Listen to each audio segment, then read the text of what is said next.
Chapter number 1 नहीं class 8 की NCERT history है। उसके बाद क्लास 8 की एससीईआरटी हिस्ट्री भी मिलेगी आपको। बिल्कुल पेशेंस बनाए रखिए, मैं एनसीईआरटी एससीईआरटी पूरा कराऊंगा। ठीक है, चलिए आगे देखते हैं चैप्टर नंबर 1।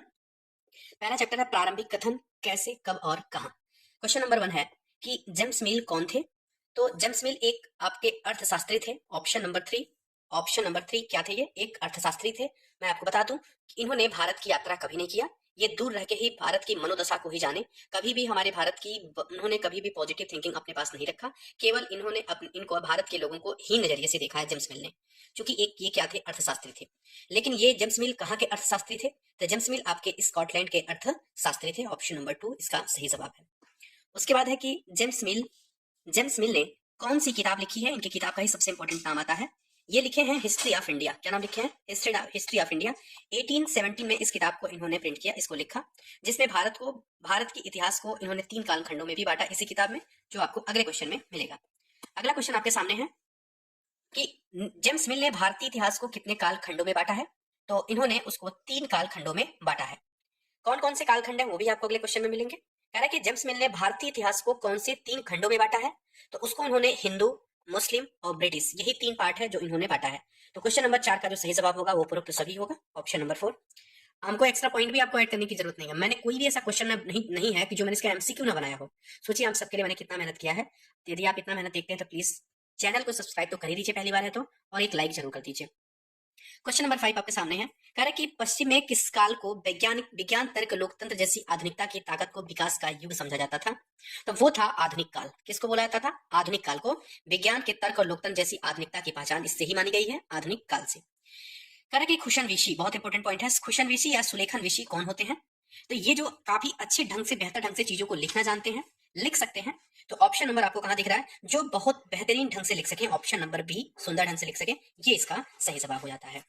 अगले क्वेश्चन की तरफ हम बढ़ते हैं। अगला क्वेश्चन क्या कह रहा है? कह रहा है कि राष्ट्रीय संग्रहालय और राष्ट्रीय पुरालेख कहाँ स्थित है? तो ये आपको देखने को मिलेगा नई दिल्ली में। कहाँ देखने को मिलेगा? नई दिल्ली में राष्ट्रीय पुरालेख और राष्ट्रीय संग्रहालय है। अगला क्वेश्चन है कि ब्रिटिश भारत का अंतिम वायसराय कौन था? तो ब्रिटिश भारत का पूछ रहा है अंतिम वायसराय, तो वो थे आपके लॉर्ड माउंटबेटन। ऑप्शन नंबर 2 इसका सही जवाब है। क्वेश्चन नंबर 9 की तरफ चलते हैं। भारतीय इतिहास के औपनिवेशिक युग से क्या अभिप्राय है? तो इसके पहले भी मैंने थोड़ा सा चर्चा किया। तो औपनिवेशिक युग जो होगा वो क्या कहलाएगा? ब्रिटिश काल। क्या कहलाएगा? ब्रिटिश काल। ऑप्शन नंबर 1, न कि आधुनिक काल। ध्यान दीजिएगा, ब्रिटिश काल को भारतीय इतिहास में औपनिवेशिक युग का दर्जा दिया गया है। क्लियर है मेरी बात? आगे चलिए, अगला पॉइंट हम देखते हैं।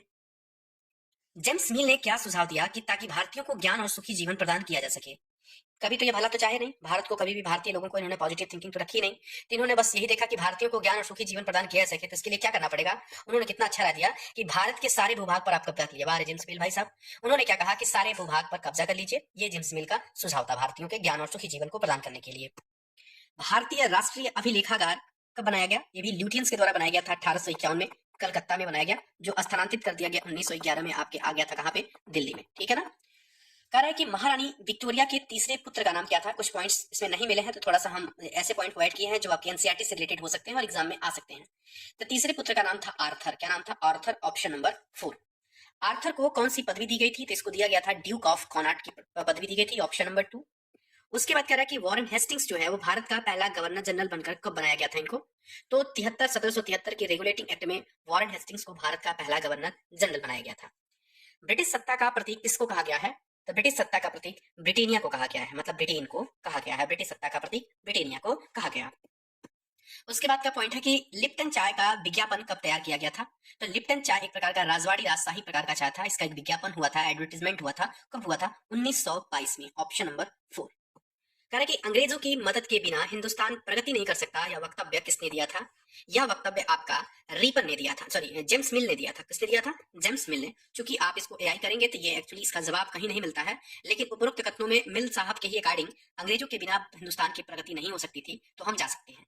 जब कोई देश किसी देश की नकल करके अपने आप में बदलाव लाने की कोशिश करता है तो इसको हम क्या बोलते हैं? इसको हम बोलते हैं आर्थिक विकास। क्योंकि इसको ग्लोबलाइजेशन के मेथड से देख सकते हैं, इसलिए यहाँ पर हम आर्थिक विकास के क्रम को निर्धारित करते हैं। ऑप्शन नंबर 1 सही जवाब होगा। पश्चिम में आधुनिक काल की विशेषता कौन सी मानी जाती है? तो पश्चिम में लोकतंत्र तथा मुक्ति का युग, तार्किक अभियोग्यता का युग, विज्ञान का विकास क्रम। उपरोक्त हमारे सामने सभी के सभी जवाब हैं जो आपके आधुनिक काल की विशेषता मानी जाती है, इसलिए हम क्या मानेंगे? आपका ऑप्शन नंबर 4। ठीक है, अंग्रेजों के अनुसार शासन चलाने के लिए क्या जरूरी होने चाहिए? तो उसके लिए सर्वेक्षण होना चाहिए, भाषा के में सुधार होनी चाहिए, कहीं भी किसी भी देश में शासन चला रहे हैं तो संस्कृति को बदलना चाहिए, भारत में है तो भारत की संस्कृति को बदलना है। तो उपरोक्त सभी के सभी हमारे आंसर क्या है? सही है। एक समय में इतिहासकार किस चीज के जादू में खोए हुए रहते थे? तो इतिहासकार को युद्धों से, खेल से, शिक्षा से कोई मतलब नहीं, ये तारीखों के चीजों में ज्यादा इसी जादू में खोए रहते थे कि इसकी तारीख कब हुई होगी, ये चीजें कब शुरू हुई होंगी। रॉबर्ट क्लाइव ने हिंदुस्तान के नक्शे को तैयार करने का जिम्मा किसे सौंपा था? तो उन्होंने सौंपा था जेम्स रेनेल को। ऑप्शन याद कर लीजिएगा, जेम्स रेनेल को भारतीय नक्शे का जिम्मा सौंपा गया था। भारत के प्रथम गवर्नर जनरल कौन थे? तो भारत के प्रथम गवर्नर जनरल वॉरेन हेस्टिंग्स थे। Option number B. कह रहा कि ब्रिटिश काल के दस्तावेजों को बचाकर रखने के लिए क्या बनाए गए थे? तो उसके लिए संग्रहालय बनाए गए थे, अभिलेखागार बनाए गए थे। तो उपरोक्त दोनों के दोनों क्या है? हमारे सही जवाब है।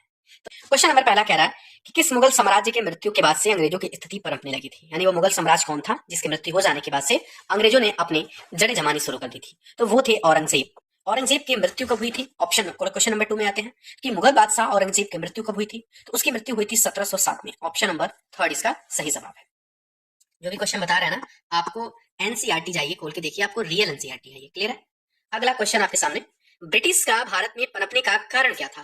तो ब्रिटिश का भारत में पनपने का कारण यही था कि सबसे बड़ी बात कि उसमें जो आपके भारतीय जमींदार थे, रजवाड़े थे, सामंत थे, उनके बीच में कोई एकता नहीं थी, एकता की भावना कम थी। उसके बाद मुगल साम्राज्य का अंत धीरे धीरे शुरू हो गया था। उसके बाद से भारत में कोई भी ऐसी शक्तिशाली नहीं थी, कोई शक्तिशाली कूट नहीं था जो भारत के साम्राज्य को चला सके। तो इसलिए हम कह सकते हैं कि ऑप्शन नंबर 4 हमारा सही जवाब होगा। तो सभी के आंसर इसके सही है। कहा कि ईस्ट इंडिया कंपनी ने महारानी एलिजाबेथ प्रथम से चार्टर कब प्राप्त किया था? चार्टर का मतलब होता है एक प्रकार का अधिकार पत्र होता है, वो कब प्राप्त किया था? तो वो प्राप्त किया था सन 1600 ईस्वी में। कब? सन 1600 ईस्वी में। Option number 2।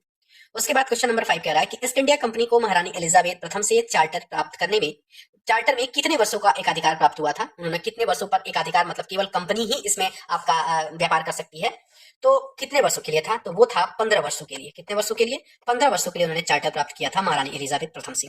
बहुत इंपॉर्टेंट पॉइंट है ये। कह रहा है कि ईस्ट इंडिया कंपनी को चार्टर किस दिशा से व्यापार करने का अधिकार मिल गया था? तो वो था पूरब से। कहां से? पूरब दिशा से उनको व्यापार करने का एक अधिकार मिला था। ईस्ट इंडिया कंपनी के बाद से बहुत सारी कंपनियां भारत आई थी, और भारत आगमन वाली कंपनियों का उद्देश्य क्या रहता था?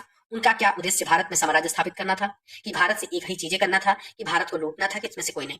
वे जो भी कंपनियां आती थी वो चाहती एक ही चीजें वो खरीदती थी, मतलब उनका साम्राज्य स्थापित करने का कोई दिलचस्पी नहीं था, भारत को लूटने का भी कोई दिलचस्पी नहीं था। यहाँ की चीजें थी, यहाँ की चीजों को वो व्यापार करते थे। होर्डिंग लगी थी, होर्ड था, इनों में कंपटीशन था, तो एक ही चीजें खरीदने के उद्देश्य से वो आते थे कि यहाँ ये चीजें महंगी थी, जो कि वहां पे बाजारों में ले आकर के ये बेचते थे। केवल वो तो ब्रिटिश नहीं यहाँ पर राज्य करना शुरू किया ना, उनका मेन मोटिव, उनका भी मेन मोटिव ये नहीं था कि हमको यहाँ पे राज्य करना है। जब उन्होंने आकर देखा यहाँ के साम्राज्य, यहाँ पे लोगों की हालत, यहाँ की दयालुता, यहाँ के लोगों के अंदर से जितनी भावनाएं थी, यहाँ के धन संपत्ति को देखा तो लालच में आ गए। लालच में आने के बाद से ब्रिटेन सरकार ने, ब्रिटिश गवर्नमेंट ने यहाँ पर एक अधिकार अपना खुद को जमा लिया और कंपनी को बीच में से निकाल दिया। लेकिन सबसे पहले कंपनी ने ही भारत में स्टार्ट किया था और व्यापार के मकसद से आई थी कंपनी। ठीक है, अगले क्वेश्चन की तरफ बढ़े। क्वेश्चन नंबर 7 है कि यूरोपीय बाजारों में भारत की किस चीजों की मांग जबरदस्त थी? तो भारत की कौन सी चीजें थी? भारत के सूती कपड़े थे, भारत के रेशमी थे, भारत के नील थे, ये सभी के सभी चीजें जो थी वो वहां के बाजारों में काफी मांग थी इनकी। अगला क्वेश्चन आपके सामने है कि यूरोपीय बाजार में सूती कपड़े, रेशम के बावजूद और भी किस चीज की जबरदस्त मांग थी? ये तो मांग थी ही, इसके बाद से यहाँ के जो मसाले थे, आपको पता है जो पोर्टुगीज आए थे, वास्को डी गामा आया था, वहां पर ले आकर 60 गुना मसालों को बेचा था, ये भी पता है। तो उसमें कौन कौन से मसाले इंपॉर्टेंट थे? जो पहला काली मिर्च है, उसके बाद लौंग इलायची है, दालचीनी है, उपयुक्त, तो सभी के सभी आपके सही जवाब है।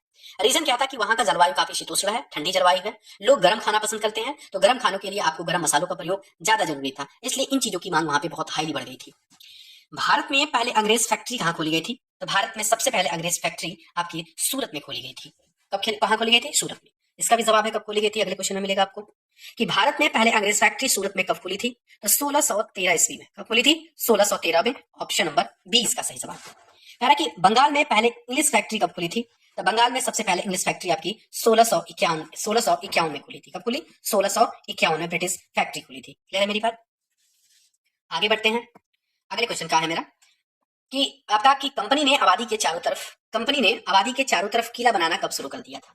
तो कंपनी ने 1696 से, कब से? 1696 से किला बनाना उन्होंने चारों तरफ शुरू कर दिया, क्योंकि उनको व्यापार उनका बढ़ता गया था और उसको सुरक्षा देना था कि बाहरी, क्योंकि उस समय डच, फ्रांस सब लोग आ रहे थे, तो कोई किसी पे हमला करके इनके चीजों को लूट ना ले। कह रहा कि कंपनी ने किस मुगल सम्राट से बिना शुल्क का व्यापार करने का फरमान जारी करने का बात मनवा लिया था? काफी इंपॉर्टेंट पॉइंट है ये। तो ये थे आपके औरंगजेब से उन्होंने बिना शुल्क का व्यापार करने का फरमान जारी करने का बात मनवा लिया था। फर्रुख सियर नहीं, बहुत लोगों के दिमाग में फर्रुख सियर चल रहा होगा, बिल्कुल गलत जवाब इसका होगा। इसका जवाब सही आंसर है औरंगजेब। ठीक है, अगली क्वेश्चन की तरफ चलें। कह रहा है अब कि औरंगजेब की जब मृत्यु हो जाती है कब 1707 में, तो बंगाल के कौन थे जो अपनी ताकत को दिखाने लगे थे, मतलब वो इनके बाद से अपनी ताकत को सामने आकर के दिखाने लगे अंग्रेजों के सामने। क्या वो किसान थे, क्या वो जमींदार थे, क्या वो नवाब थे, क्या वो अंग्रेज थे? नहीं, बिल्कुल बिल्कुल सही जवाब है हमारा, केवल नवाब ही थे जो अपनी ताकत दिखाने लगे थे। बंगाल का प्रथम नवाब कौन था, ध्यान दीजिएगा, बंगाल का प्रथम नवाब मुर्शीद कुली खान, ऑप्शन नंबर 3 इसका सही जवाब था। अब अगला क्वेश्चन आता है सामने आपके कि मुर्शीद कुली खान, कह रहा है नेक्स्ट कि मुर्शीद मुर्शीद कुली खान के बाद बंगाल का नवाब कौन बना, तो मुर्शीद कुली खान के बाद उसका अली वर्दी खान बना था, ऑप्शन नंबर 2 इसका सही जवाब है। बंगाल के नवाबों के दिनों दिन गंभीर होते हुए अंततः किस युद्ध के लिए टकराव की स्थिति बन गई थी? तो धीरे धीरे बंगाल के जब नवाब थे, जब इनकी स्थिति बन गई, तो कौन सी स्थिति बनी थी भैया, आपको पता ही होना चाहिए। तो एक युद्ध हुआ था जिसको सबको पता है, वो स्थिति बन गई थी प्लासी का। कौन सा? प्लासी युद्ध की स्थिति धीरे धीरे बन गई थी। कह रहे कि प्लासी का नाम प्लासी क्यों पड़ा, तो प्लासी का नाम प्लासी पड़ने का रीजन ये था कि वहां पर एक पलास नाम का पौधा पाया जाता था जिसके फूल लाल थे, ठीक है ना, और इसी से गुलाल बनाया जाता था। तो पलास के फूलों के कारण ही, न कि व्यक्ति के कारण, न कि भूमि के कारण, इसी पलास के फूलों के कारण ही उस भूमि, उस जगह का नाम प्लासी पड़ा था, ऑप्शन नंबर 1। अगला क्वेश्चन है, मेरी पूरी कोशिश रहेगी कि आपको कोई भी पॉइंट छूटे ना। प्लीज कोई भी पहली बार है या आपने अभी तक मेरी वीडियो को हाइप नहीं दिया है, प्लीज एक बार हाइप दे दे। जहां पे वीडियो चल रही, जहां पे डाउनलोड का ऑप्शन, लाइक का ऑप्शन होगा, उसको स्लाइड थोड़ा सा वहीं पे और देखेंगे पास में, तो आपको एक हाइप का ऑप्शन मिलेगा, HYPE लिखा होगा, आप उसको 3 बार आपको क्लिक कर देना है, जिससे वीडियो बहुत ज्यादा रीच मिल जाएगी। आप लोगों का इतना हेल्प मेरे लिए बहुत है, ठीक है। अब ये क्वेश्चन है आपके सामने कि निम्न में से, मैं कलर चेंज करता हूं इसमें, कह रहा कि निम्न में से किस किस फूलों से गुलाब बनाया जाता था, गुलाल, जिसका इस्तेमाल होली पर होता था, आपको आज भी होता है, तो वो कौन सा था? क्या गेंदा था, चमेली था, कमल था, पलास था? तो हाँ, पलास का ही फूल था जो लाल कलर का होता था, और इन्हीं के फूलों से गुलाल बनाया जाता था जिसका इस्तेमाल होली के पर्व पर किया जाता है या किया जाता था। अब ये अगला क्वेश्चन काफी इंपोर्टेंट बन जाता है कि सिराजुद्दौला बंगाल का नवाब कब बना, ये काफी इंपोर्टेंट बन जाता है, कितने सन में बना है? तो ये बताइए, सिराजुद्दौला अली वर्दी खान की मृत्यु हो जाती है कब? 1756 में, और उसी 1756 में सिराजुद्दौला बंगाल का नवाब बन जाता है, ऑप्शन नंबर 2। कंपनी को किस नवाब से भय था कि वह उसके जगह पर कठपुतली नवाब बनाना चाहती थी? वो उसको भय था कि नहीं भैया ये रहेगा तो दिक्कत करेगा, हमारा साम्राज्य से चलने नहीं देगा, तो किसके बदले, किससे भय था उसको, कंपनी को? तो भय किससे था? तो वो था सिराजुद्दौला से। किससे तो भय था? सिराजुद्दौला से उनको भय था, और वो चाहती थी किसके जगह पे कोई कठपुतली नवाब बना जाए जिसको हम जैसे चाहेंगे वैसे अपना राज्य को चलाएंगे।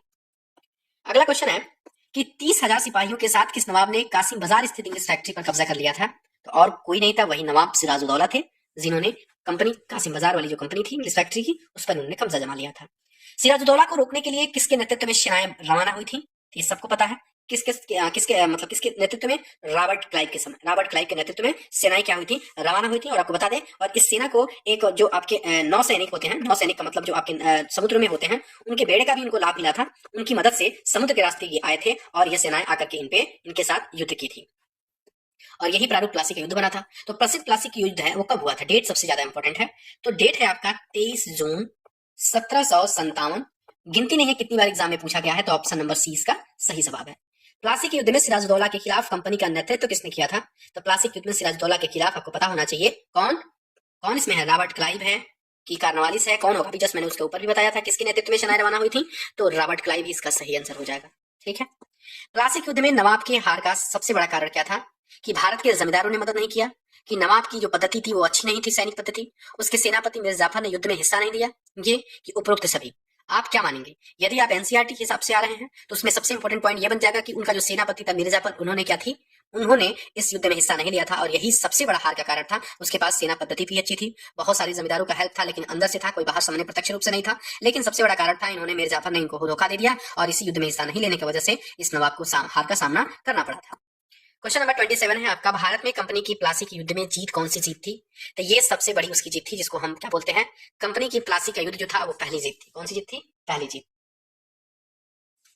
तो ऑप्शन नंबर कौन सा इसमें सही जवाब है? Question number option number 2। Plassey के युद्ध जीतने के बाद से कंपनी ने किसको बंगाल का नवाब बनाया था? तो आपको पता था खुद को नवाब बनेंगे नहीं, हैदर अली को बना नहीं सकते हैं, टीपू सुल्तान बाद ही में आया है, तो ऑप्शन नंबर कौन सा सही जवाब रहता है? मीर जाफर को। इसीलिए तो इसी के चलते तो उन्होंने भाग में उस युद्ध में भाग नहीं लिया था। अगला क्वेश्चन आपका 29 नंबर है कि मिर्जापुर के विरोध करने के बाद से मीर जाफर, सॉरी ये मिर्जापुर लिखा मैंने, मीर जाफर है ये, मीर जाफर के विरोध करने के बाद से कंपनी ने किसको नवाब बनाया था? जमीर जाफर ने इसको, कंपनी के बाद से कंपनी के पास कोई ऑप्शन नहीं था, तो उन्होंने मीर कासिम को बनाया था। किसको बनाया था? मीर कासिम को, ऑप्शन नंबर 2। अब उसके बाद से फिर क्या होगा, मीर कासिम भी इसको परेशान करने लगा, तो मीर कासिम परेशान करने लगा, तो एक बहुत बड़ा युद्ध हुआ था। मीर कासिम के बाद जब युद्ध हुआ तो उस कौन सी युद्ध हुआ था? तो वो युद्ध हुआ था बक्सर का युद्ध। कब हुआ था? बक्सर का युद्ध कब हुआ है? आपको पता है 1764 में बक्सर का युद्ध। बक्सर कहाँ पड़ता है? तो बिहार में पड़ता है, ठीक है ना। और ये पता है ना कि त्रिकुटी युद्ध था, 3 लोगों के बीच में लड़ा गया था। अंग्रेजी सेना अलग थी, उसके बाद नवाब के साथ और भी नवाब कहाँ कहाँ के थे, आपको कमेंट करके बताना है कि मीर कासिम के साथ साथ कौन से शहजादे थे, कौन से लोग थे जो इनके साथ मिलकर के इनका युद्ध में भाग लिए थे। लेकिन फिर भी इन तीनों लोगों ने हार गए थे उसके बाद से।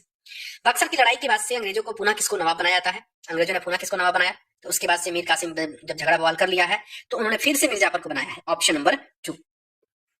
बक्सर के युद्ध के बाद से बंगाल के नवाब को कितने रुपए देने थे, तो बंगाल के नवाब को देने थे 5 लाख रुपए, मतलब हार गया तो जुर्माने के रूप में उनको क्या देने थे, 5 लाख रुपए हर महीने के रूप में उनको अदा करने थे, 50,000 नहीं 5 लाख। करा कि 17 अब इलाहाबाद और कड़ा वाली बात चूंकि एनसीईआरटी के बुक में जितना लिखा था मैंने उसकी बात को दिया है। 1765 में मीर जाफर की मृत्यु के बाद से रॉबर्ट क्लाइव ने क्या ऐलान किया था, उन्होंने क्या कहा था कि क्या सत्ता भारत को स्थानांतरित कर दी जाएगी, बिल्कुल नहीं, इस बात को कभी जिक्र नहीं किया। क्या भारत की सत्ता किसी बड़े जमींदार को सौंप दी जानी चाहिए, बिल्कुल नहीं, ये भी नहीं कहा था।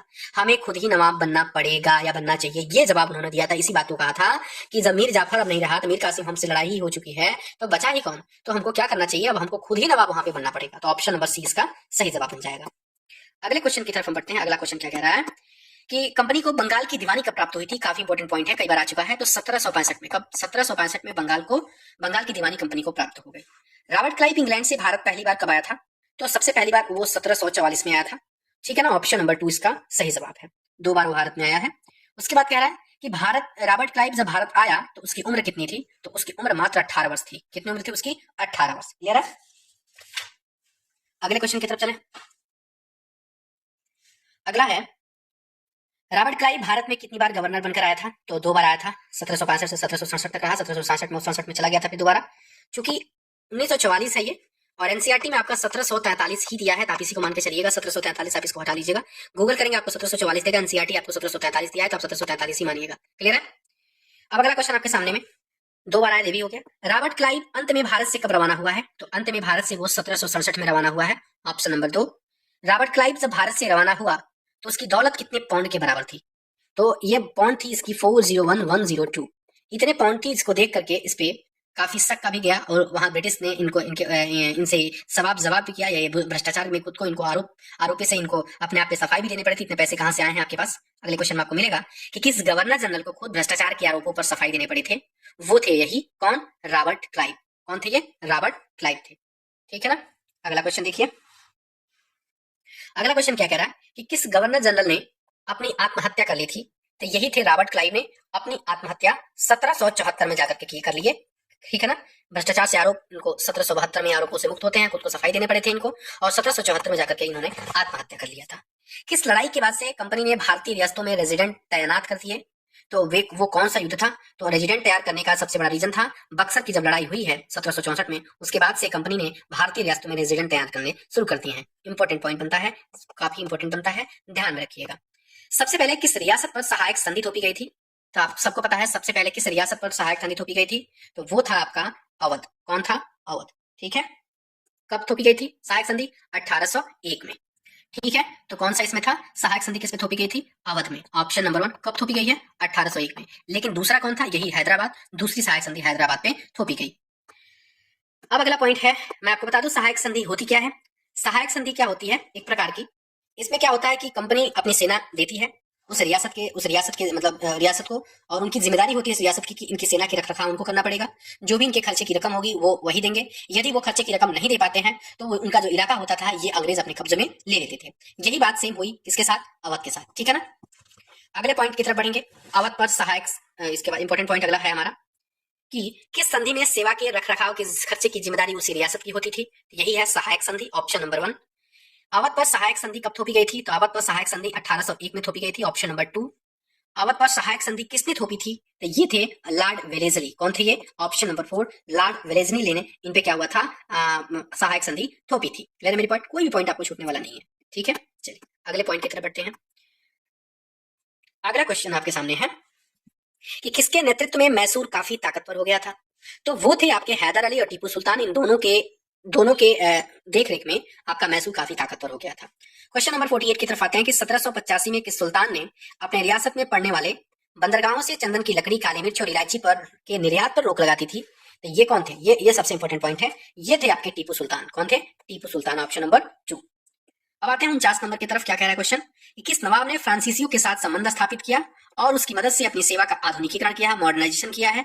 तो वो भी कौन थे? वो भी टीपू सुल्तान ही थे। कौन थे? टीपू सुल्तान ने फ्रांसीसियों से अपने संबंध स्थापित किए हैं। उसके बाद से उनकी मदद लिए और मदद लेके अपनी सेना में क्या क्या चीजें बदलनी चाहिए, आधुनिकीकरण करने का प्रयास किया।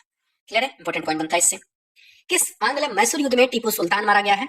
तो आपको पता होना चाहिए, जो चतुर्थ आंग्ल मैसूर युद्ध हुआ है उसमें आपका कब हुआ है? चतुर्थ आंग्ल मैसूर युद्ध आपको 1799 में। कब हुआ है? 1799 में टीपू सुल्तान मारा गया है। इसी के साथ देख लीजिए, आंग्ल मैसूर युद्ध जो प्रथम होता है वो 1767 से लेकर के 1769 के बीच में होता है। दूसरे युद्ध की बात करें हम तो 1780 से लेकर के 1784 तक चलता है। वहीं तीसरे की बात करें तो 1790 से लेकर के 1792 तक चलता है। सबका मैंने बताया, पहला है 1767 से 1769, दूसरा है 1780 से 1789 तक, तीसरा है 1784 तक, तीसरा है 1790 से 1792 तक, और चतुर्थ है आपका 1799 जिसमें टीपू सुल्तान मारा जाता है। उसके बाद से क्या होता है, जब चतुर्थ आंग्ल मैसूर युद्ध खत्म हो जाता है उसके बाद से अंग्रेजों ने मैसूर को किस वंश के हाथों में सौंप दिया? तो ये था पुराना वाडियार वंश, उसके हाथों में कंपनी ने इसके साम्राज्य को सौंप दिया। ठीक है, ऐसे नॉर्मल नहीं सौंपा था, पैसा ऐसा सब इसमें काफी संधि, इसमें वो हस्तगत होता है, इसमें क्या कितने रुपए इनको देने थे, ऐसा फ्री में थोड़ी देने वाले थे सब ये। पानीपत का तृतीय युद्ध कब होता है? तो पानीपत का तृतीय युद्ध होता है 1761 में। तो आपको बताना है पानीपत का प्रथम युद्ध कब होता है, पानीपत का प्रथम युद्ध, पानीपत का द्वितीय युद्ध। थोड़ा सा आप लोग मेहनत करिए और कम से कम इतना तो कमेंट जरूर करिए कि पानीपत का प्रथम युद्ध कब हुआ है और पानीपत का द्वितीय युद्ध कब हुआ है। देखते हैं, जो सब लोग देखते हैं, कोई भी कमेंट करेगा मैं कमेंट में जवाब दूंगा, उनका कमेंट मैं पिन करूंगा। और आपको ऐसे लाभ ये होगा कि आप कमेंट सेक्शन में सबसे पहले बने रहेंगे। देखते हैं किसका जवाब पहले आता है। पानीपत का प्रथम युद्ध कब हुआ है, पानीपत का द्वितीय युद्ध कब हुआ है, आपको कमेंट सेक्शन में जरूर इसका आंसर देना है। पानीपत के तृतीय युद्ध में किसकी जबरदस्त हार होती है? तो पानीपत के तृतीय युद्ध में आपको पता है मराठों की सबसे ज्यादा हार होती है, और ये अब्दाली और मराठों के बीच में हुई थी ये युद्ध, जिसमें मराठों की हार जबरदस्त होती है। अगला है कि आंग्ल मैसूर युद्ध जो हुआ था चतुर्थ कब हुआ था? इंपॉर्टेंट बन जाता है क्योंकि इसी में टीपू सुल्तान मारा गया था। ऑप्शन नंबर आपका 1799। ठीक है ना। अगला देखते हैं, कह रहा है कि प्रथम आंग्ल मराठा युद्ध किस संधि के द्वारा समाप्त होता है? तो जो पहला आंग्ल मराठा युद्ध है आप सबको पता भी होना चाहिए, वो सालाबाई संधि के द्वारा समाप्त होता है। कब होता है? सालाबाई संधि के द्वारा समाप्त होता है। तो इसी के साथ ऑप्शन नंबर 1 इसका सही जवाब बन जाता है, ऑप्शन नंबर 1। अगले पॉइंट की तरफ आते हैं, कह रहा है कि पहला आंग्ल मराठा युद्ध कब हुआ? ये भी इंपॉर्टेंट बन जाता है। तो पहला आंग्ल मराठा जो युद्ध होता है वो 1775 से लेकर के 1782 के बीच में चलता है। ऑप्शन नंबर 2 आपका सही जवाब है। क्लियर है मेरी बात? कह रहा है कि किस पेशवा को पुणे से हटाकर कानपुर के पास बिठूर में पेंशन पर भेज दिया जाता है? तो वो है आपके बाजीराव द्वितीय। बाजीराव द्वितीय को पुणे से हटाकर के कानपुर के पास एक बिठूर नाम का जगह है, वहां पर इनको पेंशन पर भेज दिया जाता है। अगला पॉइंट है, कह रहा है कि सर्वोच्चता की एक नई नीति की शुरुआत किसके नेतृत्व में होती है? तो सर्वोच्चता की एक नई नीति की शुरुआत आपकी होती है लॉर्ड हेस्टिंग के समय में। किसके में? लॉर्ड हेस्टिंग के समय में। Option number 2। क्लियर है मेरी बात? उम्मीद करते हैं आप लोगों को समझ में आ रहा होगा। अगला पॉइंट हम देखते हैं। अगला पॉइंट है, रानी चेन्नम्मा भारत के किस क्षेत्र से संबंधित थी? तो रानी जो चेन्नम्मा थी वो भारत के कर्नाटक क्षेत्र से संबंधित थी। आपको बता दें काफी कम उम्र में ही इनकी शादी हो गई थी। उसके बाद से अपने साम्राज्य को बचाने के लिए इन्होंने अंग्रेजों के खिलाफ बगावत किया और 1824 में इनको गिरफ्तार भी किया गया, जो अगले क्वेश्चन में आपको मिलेगा। तो सबसे बड़ी बात, रानी चेन्नम्मा किस क्षेत्र से बिलोंग करती थी? तो कर्नाटक से। रानी चेन्नम्मा को कब गिरफ्तार किया गया था? रानी चेन्नम्मा को 1824 में गिरफ्तार किया गया था। उसके बाद से मात्र जेल में ही इनकी मृत्यु हुई थी 1829 में, यानी 5 साल के बाद से इनकी जेल में ही रानी चेन्नम्मा की मृत्यु हो गई है। उसके बाद से रानी चेन्नम्मा की मृत्यु के बाद से किसने इस प्रतिरोध को जारी रखा? क्वेश्चन नंबर 61 है इसमें। तो किसने जारी रखा है? ये है एक उनके जो चौकीदार थे वहां के क्षेत्र के, वो थे, नाम उनका रयन्ना। ये रयन्ना ने इस प्रतिरोध को कुछ दिनों तक जारी रखा, जहां तक चला वहां तक चलाया, उसके बाद से छोड़ दिया था। अंग्रेजों से अफगानिस्तान के साथ एक लंबी लड़ाई हुई थी, कब हुई थी? जहां पे कंपनी का शासन अप्रत्यक्ष रूप से स्थापित हुआ था, वो था आपका कब? 1838 से लेकर के 1842, ऑप्शन नंबर 2। उसके बाद आगे कि सिंध को कब्जे में कब लिया गया था? सिंध को कब्जे में लिया गया था 1843 में, ऑप्शन नंबर 1 इसका सही जवाब है। अगले क्वेश्चन की तरफ हम आते हैं। कह रहा है कि अंग्रेजों ने पंजाब का अधिग्रहण कब किया था? तो अंग्रेजों ने पंजाब का अधिग्रहण 1849 में किया था, ऑप्शन नंबर 1। एक विलय की नीति थी जिसको हम डॉक्ट्राइन ऑफ लेप्स का नाम देते हैं, या इसको हम हड़प नीति का भी हम नाम देते हैं। हड़प नीति ये कब हुआ था? तो ये हुआ था आपको 1848 से लेकर के 1856 तक चला था। इस डॉक्ट्राइन ऑफ लेप्स के अंतर्गत बहुत सारे राज्यों को अपने अधिकार में कर लिया गया था। किसी से कोई आरोप लगा दिया जाता था, कुछ ना कुछ आरोप लगा करके उनकी चीजों को हड़प लिया जाता था, उनके साम्राज्य को हड़प लिया जाता था, बहुत सारी चीजें थी। ठीक है ना। अगला पॉइंट है आपका कि विलय की नीति किस गवर्नर जनरल के द्वारा स्थापित हुई थी? ये सबसे इंपॉर्टेंट पॉइंट है। मेरे ख्याल से आपने थोड़ा सा भी यदि पढ़ा है तो इसको जरूर जानेंगे। विलय की नीति जो गवर्नर जनरल है वो लॉर्ड डलहौजी है। कौन है? लॉर्ड डलहौजी, ऑप्शन नंबर 2 सही जवाब है। क्लियर है मेरी बात? कह रहा है कि हड़प नीति सबसे पहले किस पर थोपी गई थी? तो आपको पता है हड़प की नीति सबसे पहले सतारा पर थोपी गई थी। कब है? सतारा। कब? 1848 में। ठीक है। उसके बाद आपको संबलपुर देखने को मिलेगा, संबलपुर भी 1850 में। उसके बाद देखने को मिलेगा उदयपुर, उदयपुर आपको कब मिलेगा? तो 1852 में। उसके बाद से आपको देखने को मिलेगा नागपुर, नागपुर, नागपुर 1853 में।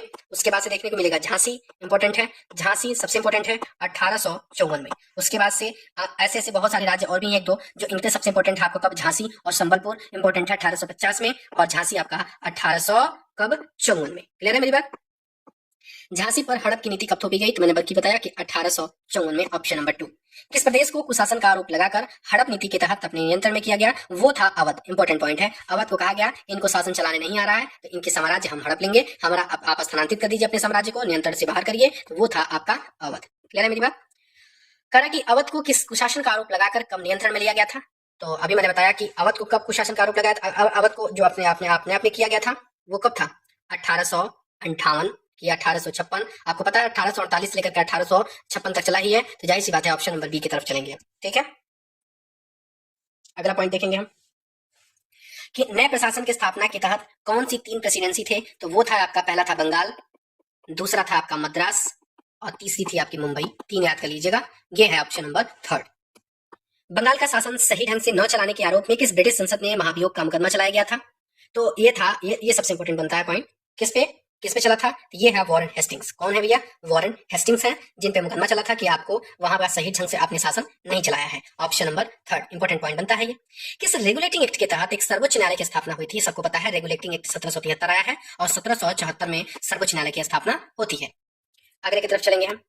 अगला क्वेश्चन है, अभी देखिए चैप्टर से 73 क्वेश्चन हो चुके हैं आपके, 74 क्वेश्चन आपके सामने है कि अंग्रेजी सेना को क्या कहा जाता था, तो अंग्रेजी सेना को हम सिपाही आर्मी के नाम से जानते थे उस समय, सिपाही आर्मी इनको कहा जाता था, तो ऑप्शन नंबर 2 इसका सही जवाब है। यह है कि मस्कट क्या था, तो मस्कट एक प्रकार की तोड़दार बंदूक थी जिसमें क्या किया था, ये जो पैदल सिपाही होते थे, पैदल सिपाही इनको इस्तेमाल करते थे और तोड़ तोड़ करके एक चीजों को डाल करके कारतूस को और इसका प्रयोग करते थे, तो ऑप्शन नंबर 2। इसी के साथ एक और जानते हैं, एक प्रकार का और था मैच लॉक। ये मैच लॉक क्या था, ये एक प्रकार की ऐसी बंदूक थी, इस बंदूक को क्या करता था कि इसमें बारूद भरा जाता था और बारूद भर के उसमें माचिस मारा जाता था, जिससे वो क्या करता था, चिंगारी निकलती थी और जाकर के अटैक करती थी। तो मैच लॉक में क्या होता था, बारूद को माचिस से चिंगारी दी जाती थी, और मस्कट क्या था, तो एक प्रकार का तोड़दार बंदूक था जो पैदल सिपाही क्या करते थे, इस्तेमाल करते थे। मेरी वीडियो आप लोग को अच्छी लग रही है ना, तो प्लीज एक लाइक जरूर कर दें। अगले पॉइंट की तरफ चलते हैं। अगला क्वेश्चन आपके सामने है कि 1857 तक भारतीय महाद्वीप के कितने % भूभाग पर कंपनी का सीधा प्रशासन स्थापित हो चुका था, तो वो था 63%। कितने भैया, 63%, 63% की भूभाग पर कंपनी का सीधा प्रशासन स्थापित था। उसके बाद से इसी क्वेश्चन में एक और क्वेश्चन बन जाता है कि कितने % आबादी पर कंपनी का सीधा प्रशासन स्थापित हो गया था, ये था कितने % भूभाग पर। अब उस भूभाग के कितने % की जनता थी, आबादी थी जिन पर इनका सीधा नियंत्रण स्थापित था, तो वो था भैया 78%। कितने %, 78%, 78% की आबादी पर और 63% की जमीन के यानी भूभाग पर इनका शासन सीधा स्थापित था। कह रहा कि बंगाल में जो अकाल पड़ा था, बंगाल में अकाल कब पड़ा था, तो बंगाल में अकाल पड़ा था 1770 में। ऑप्शन नंबर 2 में बंगाल में अकाल पड़ा था। कह रहा कि बंगाल में पड़े अकाल से लगभग कितनी आबादी समाप्त हो गई थी, तो लगभग 1/3 जो आबादी है ना वो समाप्त हो गई थी। लगभग करोड़ों के लोग इसमें क्या हो गए थे, नींद, करोड़ों लोग आपके क्या हो गए थे, मौत की नींद सो गए थे। अगले क्वेश्चन की तरफ बढ़ते हैं हम। क्वेश्चन नंबर 3 इस चैप्टर का कह रहा है कि जिस समय अस्थायी बंदोबस्त लागू किया गया उस समय बंगाल का गवर्नर जनरल कौन था, ये इंपॉर्टेंट पॉइंट है। वो गवर्नर जनरल कौन था आपका उस समय, बंगाल का कार्नवालिस। कौन था, लॉर्ड कार्नवालिस उस समय बंगाल का गवर्नर जनरल था। अस्थायी बंदोबस्त कब लागू हुआ था, अस्थायी बंदोबस्त आपको देखने को मिलेगा 1793 में। Option number 2। अब कह रहा है कि अस्थायी बंदोबस्त में जो लगान वसूलने की जो जिम्मेदारी होती थी वो किसकी होती थी, तो जमींदारी जो होती थी वो जमींदारों की होती थी। जमींदार वसूल करते थे और कंपनी को ला करके चुकाते थे। क्लियर है मेरी बात। कह रहा है कि महलवारी बंदोबस्त कब आया था, तो महलवारी बंदोबस्त आया था आपका 1822 में। ठीक है, महलवारी बंदोबस्त क्या था, 1822 में, जो हार्ट मैकेंजी के द्वारा 1822 में आया था। ठीक है, बंगाल प्रेसिडेंसी में आया था। अब कह रहा है कि महलवारी बंदोबस्त का जन्म किसने दिया था, तो महलवारी बंदोबस्त का जन्म आपको हार्ट मैकेंजी ने दिया था। Option number 2। अगला क्वेश्चन है कि जो महलवारी बंदोबस्त है वो कहाँ लागू हुई थी, तो महलवारी बंदोबस्त पंजाब में, उत्तर पश्चिम प्रांत में, मध्य प्रांत में, उपरोक्त सभी के सभी जगह यहाँ पर लागू होती है। अगला पॉइंट है कि जो महलवारी बंदोबस्त में सुधार कब किया गया था, तो इसमें सुधार किया गया था 1833 में। कब, 1833 में। उसके बाद से इस महलवारी बंदोबस्त में सुधार किसके द्वारा किया गया, तो ये किया गया बेंटिक के द्वारा। आपको पता है बेंटिक उसी समय थे, तो बेंटिक के द्वारा ऑप्शन नंबर 1 इसका सही जवाब है। अब कह रहा है कि अस्थायी बंदोबस्त की जगह पर एक और नई व्यवस्था शुरू की गई थी। उस नई व्यवस्था का नाम क्या है, क्या नाम है उसका, स्थायी बंदोबस्त की जगह पर जो शुरू हुई थी, इसका नाम है कौन सा, रैयतवाड़ी व्यवस्था। कौन सी, रैयतवाड़ी। Option number 1। तो रैयतवाड़ी व्यवस्था को किसने विकसित किया था, इसको 2 लोगों ने किया था। मुनरो के साहब अलेक्जेंडर रीड थे, तो मुनरो और अलेक्जेंडर रीड दोनों के दोनों इसमें सही है, तो ऑप्शन नंबर 1 इसका सही जवाब है। उसके बाद हम देखते हैं अगला पॉइंट, किस नियम को सूर्यास्त का नियम कहते हैं, तो यही जो था नियम कौन सा, रैयतवाड़ी। कौन सा था, रैयतवाड़ी। रैयतवाड़ी व्यवस्था थी ना, इसका ऑप्शन नहीं है इसमें, मालवाड़ी। इसमें ऑप्शन सही कर लीजिएगा आप लोग, इसमें कोई नहीं होगा ऑप्शन, ठीक है ना, इसमें इनमें से कोई नहीं होगा। तो किस नियम को सूर्यास्त का नियम कहते हैं, तो वो है आपका कौन, रैयतवाड़ी। रैयतवाड़ी को ही हम सूर्यास्त का नियम कहते हैं। इसमें क्या होता था कि आपको शाम होने से पहले कर वसूल करके और पहुंचाना होता था। तो रैयतवाड़ी व्यवस्था में कर कैसे वसूला जाता था, सीधे किसान से, क्योंकि रैयत का मतलब क्या था, किसान था। नील का पौधा मुख्य रूप से किस इलाकों में होता था, तो नील का पौधा आपको उपोष्ण कटिबंधीय क्षेत्र में देखने को मिलेगा, ऑप्शन नंबर 1। क्लियर है मेरी बात। इसका सही जवाब आप इसमें ले लीजिएगा, स्थायी बंदोबस्त है, माफी चाहते हैं, कुछ ऑप्शन नंबर 2, सूर्यास्त का नियम आपका स्थायी बंदोबस्त का नियम कहलाता है। क्लियर है मेरी बात। अगला पॉइंट आप इसमें देखेंगे, इसको सुधार कर लीजिए। क्वेश्चन नंबर 13 हम आगे बढ़ रहे हैं इसमें। क्वेश्चन नंबर 15 है आपका, 16 के यूरोपीय कपड़ा उत्पादकों को बैगनी और नीले रंग की बनाने के लिए किस पौधों पर निर्भर रहना पड़ता था, तो वो एक पौधा था वोड नाम का, इसी वोड नाम के पौधे पर ये इन पे रहना पड़ता था। इसी से ये आपका बैगनी और नीले रंग निकाल करके कपड़े और जो भी इसका प्रयोग करना पड़ता था, करते थे। वोड नामक पौधा किस क्षेत्र में उगता था, तो वोड नामक पौधा ठंडे इलाके में उगता था, क्या नाम था उसका, शीतोष्ण कटिबंधीय इलाका, ठीक है ना। ऑप्शन नंबर 20 का सही जवाब है। इसमें आपको बता दें जो सूर्यास्त का नियम था, इसमें दो चीज जानी जाती थी। पहला था कि जो ब्रिटिश प्रावधान थे, इसमें स्थायी बंदोबस्त के तहत बनाया गया। उसमें क्या होता था कि जमींदार को सूर्यास्त से पहले लगान जमा करना होता था, उसके बाद से यदि वो विफल हो जाता था, मान ली वो नहीं दे पा रहा है, तो उसकी जमीन को नीलामी कर ली जाती थी। दूसरा क्या था, सूर्यास्त जिसको सनसेट लॉ बोलते हैं, सूर्यास्त का नियम सनसेट लॉ में एक आधुनिक प्रावधान ये था कि किसी भी कानून या कार्यक्रम को निश्चित समय के बाद स्वचालित रूप से समाप्त कर देता है, जब तक कि विधायिका के द्वारा उसे फिर से नवीनीकृत न किया जाए, ठीक है ना। ये बड़ा कठोर नियम था भैया, आज के शाम तक आप नहीं दे पाए हैं तो आपको नीलामी के तहत आपकी जमीन की वसूली कर लिया, जमीन आपका नीलाम कर दिया जाता था। बहुत खतरनाक चीज था। कह रहा है कि वोड नामक पौधा किस देश में उगता था, तो वोड नामक पौधा आपको उत्तरी इटली, मतलब इटली के उत्तरी पार्ट में, जर्मनी में, ब्रिटेन में, फ्रांस में, ये सभी के सभी यहाँ पे जमीन में आपके वोड नामक पौधा उगता था। नील की खेती के मुख्य कितने तरीके होते थे, तो नील की खेती के मुख्यतः दो तरीके होते थे, पहला था नीज और दूसरा था रैयत। किस व्यवस्था में बड़ा मालिक खुद अपनी जमीन में नील उत्पादन करते थे, किस व्यवस्था में, तो उसमें आपका नीज व्यवस्था था। बड़ा नहीं है, बगान मालिक है, ये क्या है, ये बगान मालिक खुद अपनी जमीन में नील उत्पादन करते थे, तो नीज व्यवस्था के अंतर्गत। कह रहा है कि नील की खेती के समय भारत में वो कौन सी फसलें उगाई जाती थी, तभी तो इस नील की उगाने की वजह से परेशान होते थे, और नील के लिए आपको श्रम ज्यादा चाहिए थे, बहुत ज्यादा कल्टीवेटिंग की जरूरत होती थी, बहुत ज्यादा बैलगाड़ी की जरूरत होती थी, कल्टीवेटिंग की जरूरत होती थी, तो उस समय परेशान हो जाते थे, किसान कर नहीं पाते थे, जिसकी वजह से काफी इसका विद्रोह भी हुआ आगे चल करके। तो वो था चावल की खेती उस समय होती थी, किसकी होती थी, खाद्यान्न फसल है, चावल नहीं बोएंगे तो फिर खाएंगे कैसे किसान, ठीक है। नीज व्यवस्था के अंतर्गत नील की पैदावार कितने % भूमि पर होती थी, दो प्रकार की व्यवस्थाएं थी, एक नीज था, एक रैयत था। तो नीज वाले में आपको 25% की व्यवस्था थी, उसके बाद ज्योति थी, वो आपकी रैयत थी, ठीक है ना। अगला क्वेश्चन हम देखेंगे, नील के पौधे के बारे में कौन सा कथन सत्य है, कथन ये सत्य है कि इसकी जड़ें बहुत गहरी होती थी, बिल्कुल सही जवाब है। ये जो आपकी जो इसकी जो मिट्टी होती थी, वो सभी ताकत खींच लेती थी मिट्टी की जाकर के, और भूमि को अनुपजाऊ बना देती थी, कोई फसल उसके बाद से होता नहीं था। तो हम बोल सकते हैं कि उपरोक्त दोनों के दोनों ऑप्शन क्या है इसमें सही है, ठीक है मेरी बात। चलिए अगले की तरफ आते हैं हम। अगला क्वेश्चन क्या कह रहा है कि नील विद्रोह कब हुआ था। नील विद्रोह आपको देखने को मिलेगा कब, आपको इंपॉर्टेंट पॉइंट बन जाता है ये।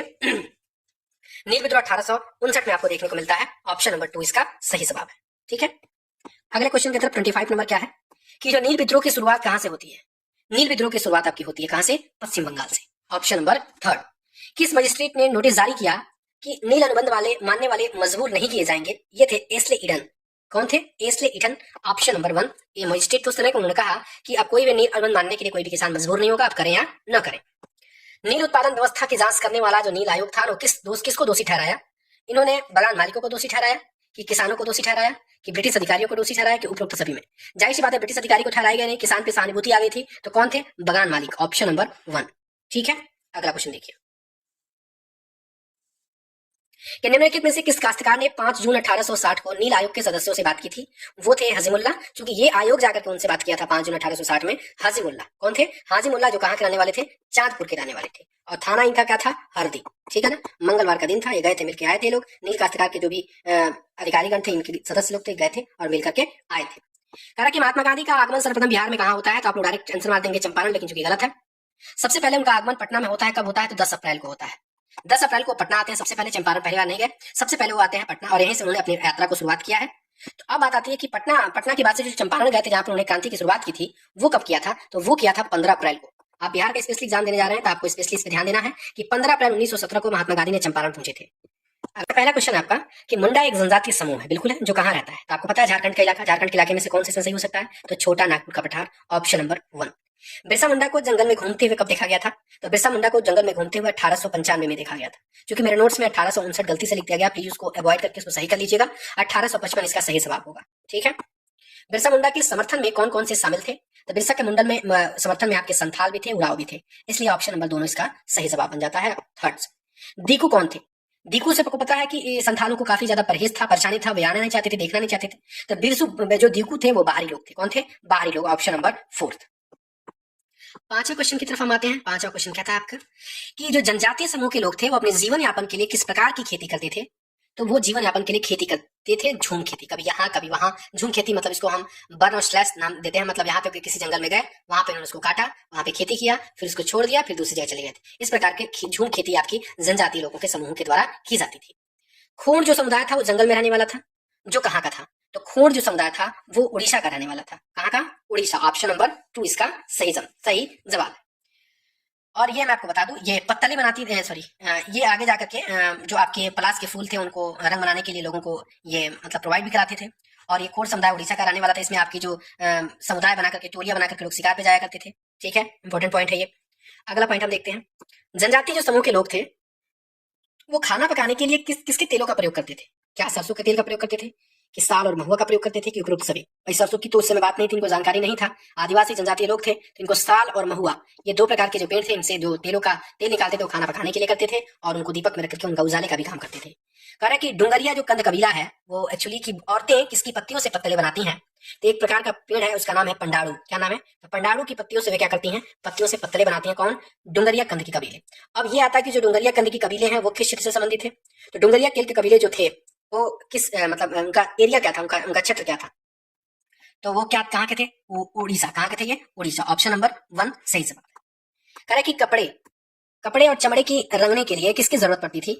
तो वो पड़ती थी कुसुम के फूलों की और पलाश के फूलों की। दोनों कलरफुल थे, दोनों को आपको पता है कि इनको प्रोवाइड भी कराना पड़ता था। किस कौन सी जनजाति समूह के लोग थे, अगले पॉइंट पे आपको मिलेगा। तो ऑप्शन नंबर 1 ऑप्शन नंबर 2 दोनों को दोनों सही होने के बाद हमारा ऑप्शन नंबर 3 इसका क्या होता है? सही जवाब। अब ये कह रहा है कि चमड़े और कपड़े की रंगने के लिए जो फूलों का कौन सा समुदाय कारीगरों को दिलवाता था? तो ये था आपका जो दिलवाने का काम था वो था खोड़ समुदाय का। किसका? खोड़ समुदाय इसका कारीगरों को इसका प्रबंध करा करके उनको भेजता था। कौन सी जनजाति खुद को जंगल की संतान मानती थी और इसी के साथ वो किसी के सामने किसी के खेत में जाकर के काम करने से मना भी करते थे? तो वो जनजाति था बैगा जनजाति। क्या नाम है उसका? बैगा जनजाति। Option number 1। क्वेश्चन नंबर 13 की तरफ आते हैं। क्या कह रहा है कि बैगा जो जनजाति है भारत के किस हिस्से से आई थी? बैगा जनजाति भारत के मध्य भारत से आई थी। ऑप्शन नंबर इसका 1 सही जवाब है। लावड़िया समुदाय कहाँ का रहने वाला था?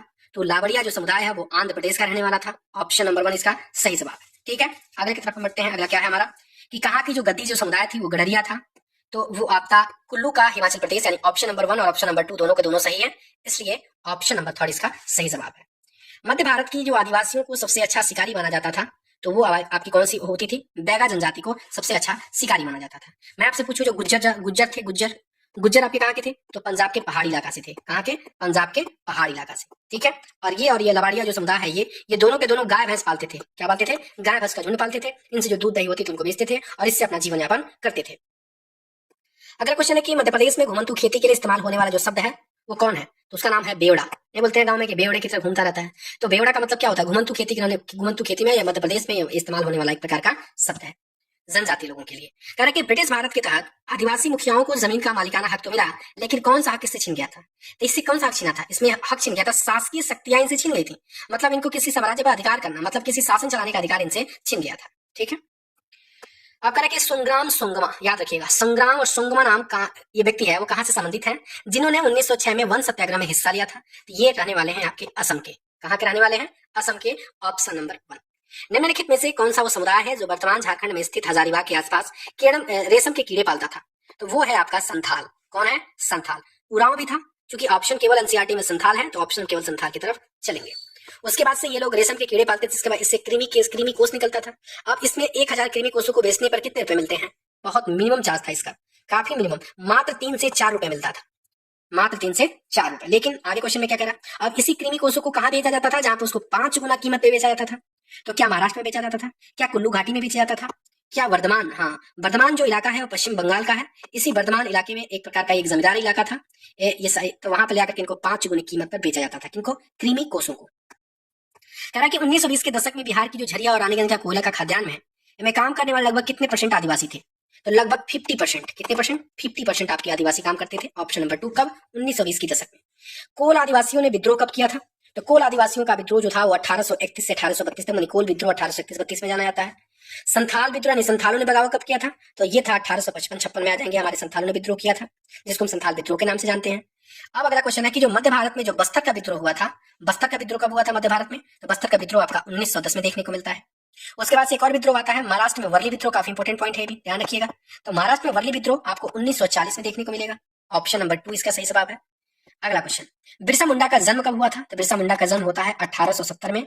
ठीक है, अगला पॉइंट क्या है? काफी गरीब जनजाति से थे, ये गरीब परिवार से थे। शुरुआत में बिरसा मुंडा ने कौन सा धर्म अपनाया था? शुरुआत में वे सबसे पहले ईसाई धर्म को अपनाया था, लेकिन इसके धर्म के अंदर इतनी बुराइयों के चलते इन्होंने इस धर्म को छोड़ दिया। और उसके बाद से 30 नंबर क्वेश्चन में आता ही है कि बिरसा ने बाद में किस धर्म को अपना लिया था? तो बाद में वे वैष्णव धर्म को अपना लिया। काफी इंपोर्टेंट पॉइंट है, 3rd नंबर। अगला पॉइंट है कि बिरसा मुंडा को गिरफ्तार कब किया गया था? तो आपको पता है कि बिरसा मुंडा को जंगलों में सोते हुए आपको 1895 में इनको गिरफ्तार कर लिया जाता है। बिरसा मुंडे के जो झंडे का रंग था, इसके राज्य का एक प्रतीक था, वो किस कलर का था? तो वो था सफेद। किस प्रकार का था? सफेद। ऑप्शन नंबर 3 इसका सही जवाब है। बिरसा मुंडा की मृत्यु किस बीमारी से हुआ था? तो चूंकि ये इसको काफी संदेहास्पद बातों से देखा जाता है इनकी मृत्यु के बारे में, फिर भी जो आपके एनसीईआरटी में है वो किस मृत्यु से हुआ था, किस बीमारी से? तो हैजा से हुआ था। Option number 3। बिरसा मुंडा की मृत्यु कब हुआ है? तो बिरसा मुंडा की जो मृत्यु हुई है वो सन 1900 में हुई है। ऑप्शन नंबर 1 इसका सही जवाब है। अगले क्वेश्चन की तरफ आते हैं, चैप्टर का लास्ट है। झूम खेती में बीज बोने के तरीके को क्या कहा जाता है? तो झूम खेती में बीज बोने के तरीके को हम बोलते हैं छिड़काव या बिखराव। ऑप्शन नंबर 2 इसका सही जवाब है। इसके साथ वीडियो कंप्लीट होती है।